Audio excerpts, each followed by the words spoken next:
Barbie Forteza at David Lee Cauco, pareho ng gusto. Chikatas Today. Barbie at David, parehong gusto, na ipagpatuloy ang kwento, ni Clay at Fidel. Sa isang video ng Mega Entertainment, natanong sina Barbie at David, sa dream project o roles, na gusto nilang gawin together. Kagaya ng maraming Filay fans, curious din sina Barbie Forteza, at David Lee Cauco, sa kung ano pa, ang pwedeng mangyari, sa mga karakter nila Clay at Fidel, sa historical portal fantasy series na Maria Clara at Ibarra.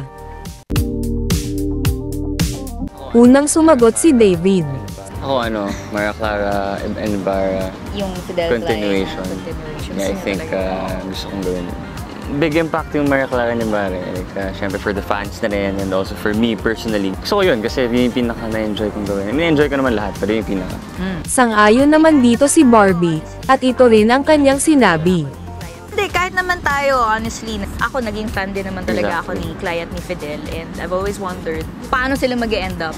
Ang daming tanong, so gusto ko rin sanang malaman yun. Matatandaan na sa nasabing serye, nagsimulang mabuo ang tambalan ng Barda, nina Barbie at David, na isa sa itinuturing na hottest love teams ngayon.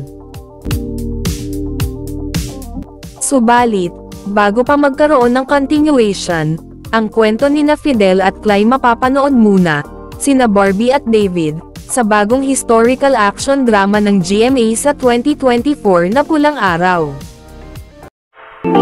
Chikatas Today.